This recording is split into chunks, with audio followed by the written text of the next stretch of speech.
Everyone's favorite merc with a mouth is back, but this time it's not for love, but family. That's right, the sarcastic, foul-mouthed, irreverent, morally flexible, impossible to kill anti-hero has come to save the day and make some chimichangas. So, does Deadpool 2 deliver on all of the comedy and action from the first film? Or was the best of Ryan Reynolds left in the Green Lantern film?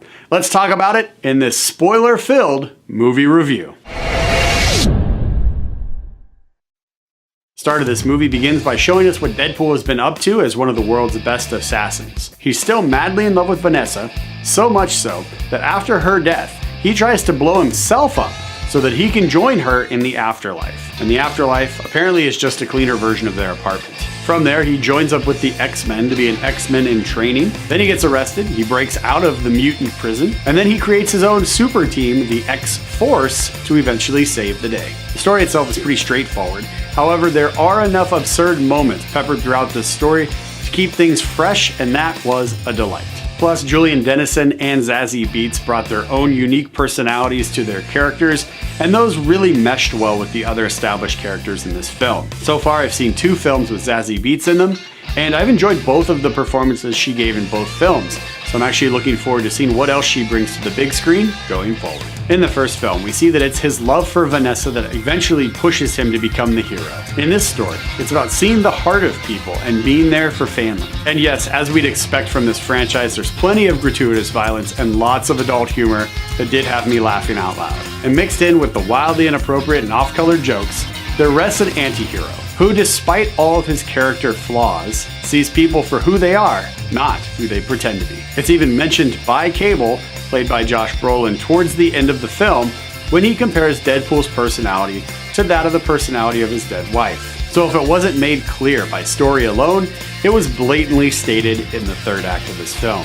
So we're actually treated to a deeper dive into the character of Deadpool and what makes him tick, and I really appreciated that aspect of the writing in this story. And I did have an issue or two with this film. First, the CGI sometimes looked very CGI. This film had a budget of around $110 million, and I just felt like some of the action sequences just looked poorly executed with a budget of this size. 2 examples are the chase scene late in the second act, when Deadpool is chasing Domino and Cable, as well as the end of the film where we see Colossus fight Juggernaut. However, there is one really great funny moment in that chase scene, and that is Deadpool is chasing them on a tiny little Vespa scooter. I thought that was a lot of fun and a very nice touch. I really thought this film had a great opportunity to follow in the footsteps of its predecessor, or along the lines of something similar like the John Wick franchise, where you just stick to bullets, karate, explosions, guns, and then when necessary, CGI for characters like Cable and other mutants and their abilities as well. I was also confused why so many characters were in this film when only a handful of them were necessary. For example, the buildup of the X-Force team. Now I understand the importance of the joke and writing a story so that there's a buildup to the joke, but I thought this was a gigantic misstep. As a fan, I was really looking forward to seeing these characters in action, but we don't really get that. What we get is an introduction, and then almost immediately after that introduction, they're killed off. This was a bummer for me, but again, this is just an issue I had with focus and writing for this particular movie. This wasn't a deal breaker, but I did have to sit back and wonder, why are they even in this film if they're not really moving the story and the plot forward?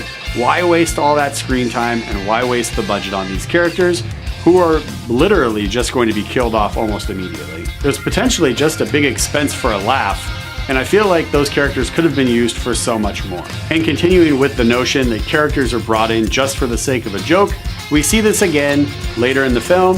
Enter the Juggernaut. Late in the second act, we see the convoy crash, and the kid could have easily escaped without the help of the Juggernaut. However, the Juggernaut does set up one of the better jokes and one of the funnier scenes that happens immediately after that in this film. Also, he's used to bring the X-Men back into this film. However, I believe that the X-Men would have come back anyway just to save this kid, because at the start of the movie, that's what they're doing. That's their initial mission.